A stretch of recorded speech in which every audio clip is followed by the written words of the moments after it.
নমস্কাৰ আপোনালোক সকলোকে পুনৰবাৰ টিকে মাইণ্ডৰ অন্য এটা ৰাতিপুৱাৰ ধামাকাদাৰ খবৰলৈ স্বাগতম জনাইছোঁ। অন্য দিনৰ দৰে আজিও আপোনালোকৰ বাবে দিনটোৰ কেইবাটাও গুৰুত্বপূৰ্ণ খবৰ লৈ আহিছোঁ। ভিডিঅ'টো প্ৰথমৰ পৰা শেষলৈকে চাই থাকিব। আগবাঢ়িছোঁ আজিৰ প্ৰথমটো খবৰৰ ফালে। আজি হৈছে ৰঙৰ উৎসৱ ফাগুৱা। সকলোকে ৰঙৰ উৎসৱ ফাগুৱাৰ বহুত বেছি শুভেচ্ছা জনাইছোঁ।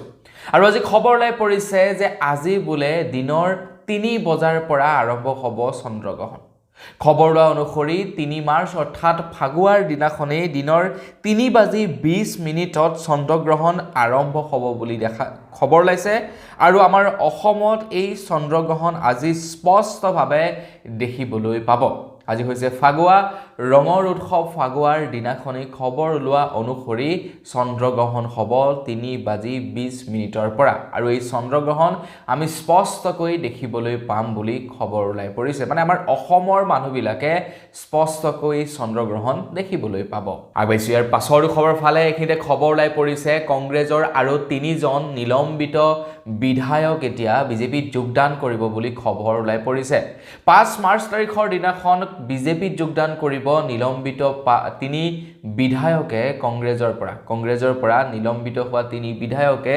বিজেপিত যোগদান কৰিব বুলি খবৰ ওলাই পৰিছে। এফালে অসমৰ মুখ্যমন্ত্ৰী ডক্টৰ হিমন্ত বিশ্ব শৰ্মাদেৱে জন আশীৰ্বাদ যাত্ৰা আৰম্ভ কৰিছে গোটেই অসমতে। আৰু সেই সময়তে বিৰোধীৰ কাৰণে এইটো এটা শনি লাগিছে বুলি ক'ব পাৰি। বিৰোধীৰ পৰা এতিয়া ইটোৰ পাছত সিটো মানুহ পদত্যাগ কৰি বিজেপিলৈ যাত্ৰা কৰিছে। এতিয়া এনেকুৱা লাগিছে যে গোটেই বিজেপি পাৰ্টিটোত কংগ্ৰেছ মানুহে ভৰ্তি হৈ আছে। আগবাঢ়িছোঁ ইয়াৰ পাছৰ খবৰ ফালে। এইখিনিতে আমাৰ ভাৰতে এতিয়া ভাৰতৰ শক্তি বৃদ্ধি কৰিবৰ কাৰণে ৰাছিয়াৰ পৰা 5খনকৈ S-400 ডিফেন্স ছিষ্টেম ক্ৰয় কৰিব বুলি খবৰ ওলাই পৰিছে।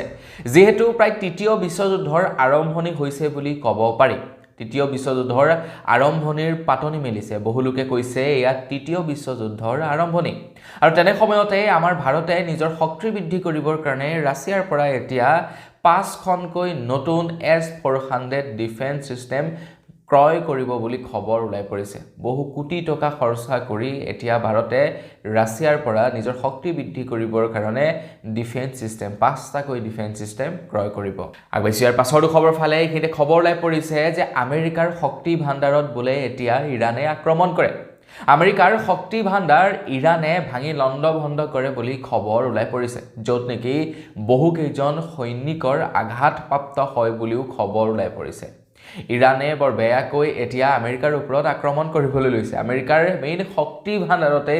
আক্ৰমণ কৰি দিয়ে ইৰাণে। ইৰাণৰ বহুত বেছি খং উঠি আছে বৰ্তমান সময়ত আমেৰিকাৰ ওপৰত। আৰু আমেৰিকাৰ শক্তি ভাণ্ডাৰতে বাপেকে এটেক কৰি দিলে। আগবাঢ়িছোঁ ইয়াৰ পাছৰ খবৰ ফালে। খবৰ ওলাই পৰিছে আম আদমি পাৰ্টিৰ অৰবিন্দ কেজৰিৱালৰ ওপৰত। খবৰ ওলাই পৰিছে অৰবিন্দ কেজৰিৱাল এতিয়া কামবেক কৰিছে পলিটিক্সৰ জগতত। অৰবিন্দ কেজৰিৱালে এতিয়া ক্লিন চিট লাভ কৰিলে। অৰবিন্দ কেজৰিৱালৰ ওপৰত যি নেকি সুৰা নীতিৰ কেলেংকাৰীৰ দুৰ্নীতিৰ অভিযোগ উত্থাপিত হৈছিলে, সেই অভিযোগৰ পৰা তেখেতক দোষমুক্ত কৰিছে। তেখেতৰ কোনো ধৰণৰ দোষ নাই বুলি ক্লিন চিট আগবঢ়ালে। আৰু তাৰ পাছতেই তেখেতে সক্ৰিয়ভাৱে এতিয়া পলিটিক্সত নমা দেখিবলৈ পোৱা গৈছে। আৰু তেখেতক এতিয়া সহায় কৰিছে তেখেতৰ এক প্ৰকাৰৰ ছাত্ৰ ৰাঘৱ চদ্দাই। তো আম আদমি পাৰ্টিৰ তেখেত এজন MP ৰাঘৱ চদ্দা। তেখেতে বৰ্তমান সময়ত লোকসভাত খুব সুন্দৰ ষ্টেণ্ড লৈ আছে। আৰু যেতিয়াই নেকি অৰবিন্দ কেজৰিৱালে ক্লিন চিট লাভ কৰিলে তাৰ পাছতেই ৰাঘৱ চদ্দাই এতিয়া অৰবিন্দ কেজৰিৱালক সম্পূৰ্ণ লগ দিছে। আগন্তুক দিল্লীৰ নিৰ্বাচন কিন্তু কি হয় তাৰ কোনো ঠিক নাই। আগবাঢ়িছোঁ ইয়াৰ পাছৰ খবৰ ফালে। খবৰ ওলাই পৰিছে ৰাছিয়াৰ পৰা। ৰাছিয়াই নিৰ্মাণ কৰিলে কেঞ্চাৰ ভেকচিন। যিটো সময়ত বহু দেশে বৰ্তমান সময়ত হিন্দু মুছলিম কৰি লাগি আছে, সেই সময়ত কিন্তু ৰাছিয়াৰ নিচিনা দেশে আকৌ কেঞ্চাৰ প্ৰতিষেধক নিৰ্মাণ কৰিছে। ৰাছিয়াই যি কেঞ্চাৰ প্ৰতিষেধক নিৰ্মাণ কৰিছে, সেই প্ৰতিষেধকে কেঞ্চাৰ চেলসমূহ নাইকিয়া কৰে দেহৰ পৰা। কোনো এজন ব্যক্তিৰ দেহত যদি কেঞ্চাৰ ৰোগৰ সৃষ্টি হয়, সেই ব্যক্তিজনক যদি এই কেঞ্চাৰৰ এণ্টিবায়'টিক মেডিচিন লগোৱা যায়, তেতিয়া তেখেতৰ দেহত থকা কেঞ্চাৰৰ চেলসমূহ মৰি যায় আৰু পুনৰ নতুন চেলৰ জন্ম পায়, যাৰ ফলত নেকি ৰোগীজনে কেঞ্চাৰৰ পৰা নিৰাময় পায়। তো ৰাছিয়াই এই মেডিচিন উদ্ভাৱন কৰিছে আমাৰ ভাৰতে বাৰু নোৱাৰে নে আগবেছি ইয়াৰ পাছৰটো খবৰ ফালে খবৰ ওলাই পৰিছে অসমীয়া চিনেমা খাকীৰ ওপৰত আপোনালোকে বাৰু খাকী চিনেমাখন চালে নে নাই চোৱা কমেন্ট সেকশনত জনাব খাকীৰ ওপৰত খবৰ ওলাই পৰিছে খাকী চিনেমাখন বৰ বেয়াকৈ ফ্লপ মাৰিলে আপোনালোকে চালে নে নাই চোৱা কমেন্ট সেকশনত জনাব খাকী চিনেমাখনে যিদৰে প্ৰচাৰ চলাইছিলে খাকী চিনেমাখন যিদৰে নেকি পিআৰ কৰা হৈছিল ঠিক সেইদৰে কাম নিদিলে খাকী চিনেমাখনে বৰ ভাল প্ৰদৰ্শন কৰিবলৈ সক্ষম হোৱা নাই বুলি খবৰ ওলাই পৰিছে অতনু ভূঞাৰ প্ৰডাকচনৰ দ্বাৰা নিৰ্মিত হৈছিল খাকী য'ত নেকি হয়তো পুলিচৰ কিছু জীৱন কাহিনীৰ বিষয়ে দেখুওৱা হৈছিল খবৰ লোৱা অনুসৰি তাতে জুবিনদাৰ সম্পৰ্কেও দেখুওৱা হৈছিল আৰু যিটো নেকি মানুহে ভাল পোৱা নাই জুবিনদাৰ জীৱনক পৰিকল্পিতভাৱে কিছু বেয়া ৰূপত দেখুওৱা হৈছে বুলি একাংশ লোকে মন্তব্য কৰিছিল আৰু তাৰ পাছত একাংশ লোকে খাকী বয়কটো কৰিছে খাকীক ভাল পোৱা নাই আৰু মেইন কথা হৈ গ'ল খাকী ফ্লপ হোৱাৰ কিছুদিনৰে পৰা অতনু ভূঞা উৰফে অতনু ভূঞাৰ পুত্ৰ আৰু তেওঁলোকৰ যি নেকি পোৰ্টেল আছে সেই পোৰ্টেলে ডাইৰেক্টলি বিজেপিক ছাপোৰ্ট কৰিছে আৰু যাৰ কাৰণে নেকি হয়তো খাকীৰ ওপৰতো প্ৰভাৱ পৰিছে আগেছিয়াৰ পাছৰটো খবৰ ফালে খবৰ ওলাই পৰিছে ইৰাণ আৰু ইজৰাইলৰ যুদ্ধৰ মাজতে এতিয়া খুৰাখুৰে খাৰুৱা তেলৰ দাম বৃদ্ধি পাইছে বুলি খবৰ ওলাই পৰিছে কিয়নো মাজৰ খবৰ ওলাই পৰিছিল ইৰাণ আৰু ইজৰাইলৰ যুদ্ধৰ বাবে বিভিন্ন দেশলৈ যোৱা খাৰুৱা তেলৰ যি নেকি নদীদ্বীপ বা যি নেকি জলদ্বীপ সেই জলদ্বীপ বন্ধ কৰি দিছিল মানে যি জলপথ আছে যি জলপথৰে নেকি বিভিন্ন দেশলৈ খাৰুৱা তেলসমূহ মানে আদান প্ৰদান হয় সেই জলদ্বীপটো বন্ধ কৰি দিছিল আৰু যাৰ কাৰণে এতিয়া গোটেই পৃথিৱীতে খাৰুৱা তেলৰ নাটনি হৈছে খবৰ লোৱা অনুসৰি খাৰুৱা তেলৰ ক্ষেত্ৰত 6% লৈ দাম বাঢ়িল বুলি খবৰ ওলাই পৰিছে আৰু লগতে 3.5% লৈ দাম বাঢ়িল বোলে ৰূপৰ দাম 2,35,000 টকালৈ বৃদ্ধি পাইছে ৰূপৰ পাৰ কেজিৰ মূল্য ৰূপ আৰু খাৰুৱা তেলৰ দাম খুবেই বৃদ্ধি পাইছে একেদিনাই 6% বৃদ্ধি পাইছে খাৰুৱা তেলৰ দাম আৰু ৰূপৰ পাৰ কিলো 3.5% বৃদ্ধি পাইছে বুলি খবৰ ওলাই পৰিছে আগেছি ইয়াৰ পাছৰটো খবৰ ফালে ইয়াৰ পাছৰ খবৰটো ওলাই পৰিছে বলিউডৰ কমেডিয়ান ৰাজপাল যাদৱৰ ওপৰত আপোনালোকে বাৰু ৰাজপাল যাদৱৰ ফিল্ম চাই কেনে পায় কমেন্ট সেকশনত জনাব ৰাজপাল যাদৱ কিছুদিন পূৰ্বে এৰেষ্ট হৈছিল তেখেতে এখন 9 কোটি টকাৰ বাউন্স চেক দিছিল যাৰ কাৰণে নেকি তেখেতে তিহাৰ জেলত থাকি আহিব লগা হৈছিল এটা খবৰ ওলাই পৰিছে ৰাজপাল যাদৱৰ ইমানেই মানে ভাল পৰিস্থিতি হৈছে এতিয়া প্ৰায় 1200 কোটি টকাৰ তেখেতে ফিল্ম সাইন কৰিছে বুলি খবৰ ওলাই পৰিছে খবৰ লোৱা অনুসৰি ৰাজপাল যাদৱৰ আগন্তুক প্ৰায় 7 বছৰৰ কাৰণে এতিয়া ফিল্ম ফিক্সড হৈ গৈছে তেখেতে 9 কোটি টকা দিব নোৱাৰাৰ কাৰণে তেখেত জেল যাব লগা হৈছিল কিন্তু এতিয়া 1200 কোটি টকাৰ প্ৰজেক্ট তেখেতে লাভ কৰিছে আগন্তুক 7 বছৰৰ কাৰণে তেখেতক প্ৰজেক্ট আগবঢ়াইছে বিভিন্ন প্ৰডিউসাৰ সমূহে গতিকে মানুহৰ দিন কেতিয়া ভাল যায় কেতিয়া বেয়া যায় কোনো ক'ব নোৱাৰে 9 কোটি টকাৰ কাৰণে জেল যাব লগা হৈছিল সেই একেজন মানুহে এতিয়া 1200 কোটি টকাৰ প্ৰজেক্ট লাভ কৰিছে গতিকে ৰাজপাল যাদৱৰ হৈ লাইক এটা কৰি থৈ যাব আগেছি ইয়াৰ পাছৰটো খবৰ ফালে এখিতে খবৰ ওলাই পৰিছে যে এতিয়া বোলে আইফোন আমাৰ ভাৰততে নিৰ্মাণ হ'ব আৰু খবৰ ওলাই পৰিছে সেয়া টাটা গ্ৰুপ অফ কোম্পানীৰ সহযোগত আইফোন নিৰ্মাণ কৰিব বুলি খবৰ ওলাই পৰিছে খবৰ লোৱা অনুসৰি প্ৰায় 2,50,000 লোকক চাকৰি প্ৰদান কৰিব টাটাই আইফোন বনোৱা মেনুফেকচাৰিং কোম্পানীত খবৰ লোৱা অনুসৰি এতিয়া আমাৰ ভাৰততে নিৰ্মাণ হ'ব আইফোন আৰু য'ত নেকি প্ৰায় 2,50,000 চাকৰি ওলাব বুলি খবৰ ওলাই পৰিছে তো ৰতন টাটা যদি জিয়াই থাকিলেহেঁতেন তেখেতে আৰু কিবা কিবি কৰিলেহেঁতেন কিন্তু টাটা গ্ৰুপ অফ কোম্পানী এতিয়াও বেয়া কাম কৰি থকা নাই ভাবক আইফোনৰ নিচিনা মোবাইল তেওঁলোকে নিৰ্মাণ কৰিব ভাৰততে নিৰ্মাণ কৰিব আৰু ভাৰতীয় মানুহক চাকৰি প্ৰদান কৰিব আগবেছি ইয়াৰ পাছৰটো খবৰ ফালে ইয়াৰ পাছৰ খবৰটো ওলাই পৰিছে টিংখঙৰ পৰা টিংখংবাসী ৰাইজৰ কাৰণে এটা খুবেই ভাল খবৰ ওলাই পৰিছে টিংখঙৰ ঔদ্যোগিক ক্ষেত্ৰ বিকাশৰ বাবে এতিয়া অসম চৰকাৰৰ ফালৰ পৰা 29.2 কোটি টকা বিনিয়োগ কৰিব বুলি খবৰ ওলাই পৰিছে যাৰ ফলত নেকি স্থানীয় লোকৰ কৰ্মসংস্থাপন সৃষ্টি হ'ব টিংখঙত আপুনি বাৰু ভিডিওটো কোৰ পৰা চাই আছে কমেন্ট সেকশনত জনাব যদি টিংখঙৰ পৰা চাই আছে তেতে আপোনালোকৰ কাৰণে এটো এটা খুবেই ভাল খবৰ টিংখঙত এতিয়া স্থানীয় ৰাইজে ঔদ্যোগিক ক্ষেত্ৰত চাকৰি লাভ কৰিব 29.2 কোটি টকা বিনিয়োগ কৰিব এতিয়া টিংখঙত আগবাইছোঁ ইয়াৰ পাছৰ খবৰ ফালে ইয়াৰ পাছৰ খবৰটো ওলাই পৰিছে বিহপুৰীয়া সমষ্টিৰ পৰা বিহপুৰীয়া সমষ্টিত এতিয়া বিজেপিৰ মাজত লাগিছে কণ্ডল মুখ্যমন্ত্ৰী হিমন্ত বিশ্ব শৰ্মাদেৱে টিকট দিব বিচাৰিছে ভূপেন বৰাক বিহপুৰীয়া সমষ্টিত কিন্তু আনফালে আকৌ পূৰ্বৰে পৰা অমিয় কুমাৰ ভূঞাই লাগি আছে যিজন নেকি তেখেত অলৰেডি এজন বিধায়ক তো তেখেতে লাগি আছে বিহপুৰীয়া সমষ্টিত টিকট পাবৰ কাৰণে এতিয়া বিজেপিৰ মাজতে কণ্ডল হোৱা দেখিবলৈ পোৱা গৈছে অমিয় কুমাৰ ভূঞাই কৈছে কোন ভূপেন বৰা তেখেতক আমি চিনি নাপাওঁ তেনেকুৱা ধৰণৰ মানুহৰ আমাৰ ইয়াতে প্ৰয়োজন নাই এতিয়া প্ৰতিবাদ সাব্যস্ত কৰা দেখিবলৈ পোৱা গৈছে ভূপেন বৰাৰ এগেইনষ্টত বিহপুৰীয়া সমষ্টিত কি হয় তাৰ কোনো কিন্তু ঠিক নাই আগবাইছোঁ ইয়াৰ পাছৰটো খবৰ ফালে ইয়াৰ পাছৰ খবৰটো ওলাই পৰিছে বিটিচিৰ পৰা খবৰ ওলাই পৰিছে 30 কোটি টকা ব্যয় সাপেক্ষে এতিয়া বিটিচিত নিৰ্মাণ কৰা হ'ব বিটিচিৰ কুকুৰাঝাৰত নিৰ্মাণ কৰা হ'ব আজান ফকীৰ ভৱন বিটিচি প্ৰধান হাগ্ৰামা মহিলাৰীয়ে ঘোষণা কৰিলে এই কথা বিটিচি প্ৰধান হাগ্ৰামা মহিলাৰীয়ে আমাৰ ভাৰতবৰ্ষৰ প্ৰতিটো জাতি জনগোষ্ঠীৰ যি সম্পৰ্ক সেই সম্পৰ্ক অটুট ৰাখিবৰ কাৰণে তেখেতে কুকুৰাঝাৰত নিৰ্মাণ কৰিব ফকীৰ ভৱন আজান ফকীৰ ভৱন যদি কি হিন্দু মুছলিম খ্ৰীষ্টিয়ান জৈন সকলোৰে কাৰণে এই আজান ফকীৰ ভৱন হ'ব তো তেখেতে ভাল পদক্ষেপ লৈছে ভাল কাম কৰিছে তেখেত এজন খুব ভাল জাতীয়তাবাদী নেতা আগবাইছোঁ ইয়াৰ পাছৰ খবৰ ফালে ইয়াৰ পাছৰ খবৰটো ওলাই পৰিছে সোনু সুদৰ ওপৰত আপোনালোকে বাৰু সোনু সুদক চিনি পায় নে নাপায় কমেণ্ট ছেকশ্যনত জনাব সোনু সুদে বিভিন্ন সময়ত বিভিন্ন লোকক সহায় কৰি থাকে যেনেকৈ যিভাৱে পাৰে তেখেতে বিভিন্ন দুখীয়া মানুহক সহায় কৰি থাকে আৰু তেখেত হৈছে এজন বলিউডৰ এক্টৰ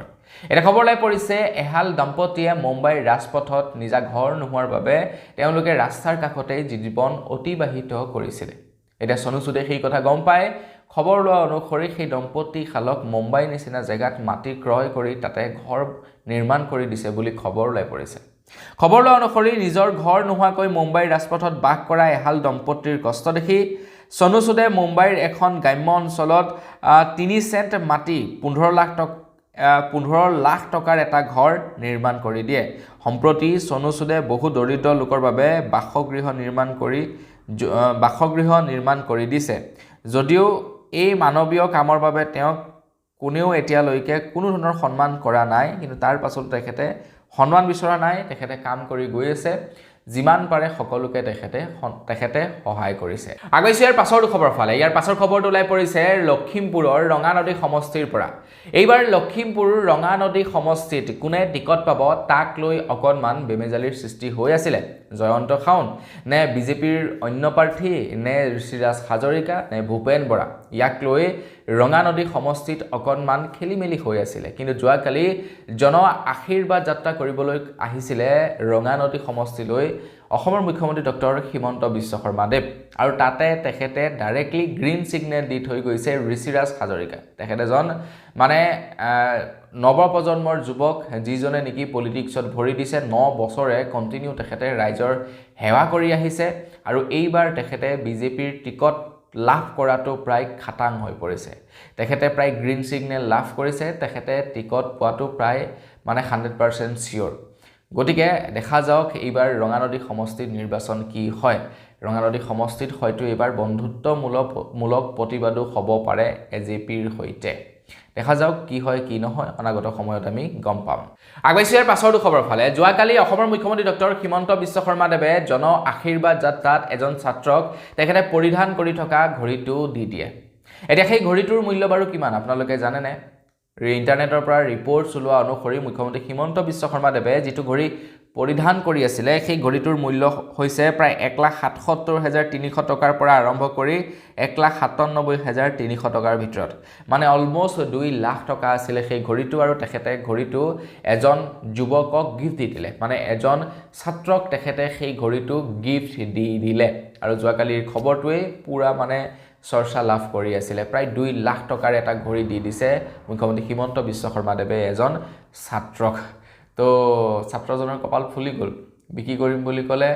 2-3 লাখ টকাটো এনেও মানুহে দি দিব কিছুমান মানুহৰ চখ থাকে কিছুমান যিবিলাক নেকি অলপমান ধৰি লওক পপুলাৰ মানুহ তেওঁলোকৰ বস্তুবিলাক সংৰক্ষণ কৰাৰ তেওঁলোকে 4-5 লাখ টকা ইজি দি দিব আগবাইছো ইয়াৰ পাছৰ খবৰ ফালে খবৰ লাই পৰিছে 4 মাৰ্চত এতিয়া বিশ্বনাথ ডিষ্ট্ৰিক্টত স্থানীয় বন্ধৰ ঘোষণা কৰা হৈছে হোলীৰ কাৰণে স্থানীয় বন্ধৰ ঘোষণা কৰিছে আৰু হেয়াই নহয় তাৰ লগতে কামৰূপ মহানগৰীকে ধৰি বিভিন্ন ডিষ্ট্ৰিক্টত বন্ধৰ ঘোষণা কৰিছে বুলি খবৰ লাই পৰিছে খবৰ লোৱা অনুসৰি 4 মাৰ্চত বিশ্বনাথ জিলাত স্থানীয় বন্ধৰ ঘোষণা দৌল যাত্ৰা উপলক্ষে বন্ধ থাকিব সকলো চৰকাৰী কাৰ্যালয় শিক্ষা প্ৰতিষ্ঠান কৈছো আপোনালোকক কেৱল বিশ্বনাথতে নহয় বিশ্বনাথৰ লগতে আপোনাৰ এফালে মানে কামৰূপ মহানগৰীটো বন্ধৰ ঘোষণা কৰি দিছে এটা সব জায়গাতে বন্ধৰ দিনটো বাৰু বেলেগ বেলেগ গতিকে আপোনালোকে চাই ল'ব ইন্টাৰনেট আগবেছিয়াৰ পাছৰটো খবৰ ফালে খবৰ লাই পৰিছে অখিল গগৈ পাৰ্কৰ ওপৰত এতিয়া সকলোৱে অখিল গগৈ পাৰ্ক বুলি ক'লে চিনি পাব কিন্তু অৰিজিনেলি সেইখনৰ নাম হৈছে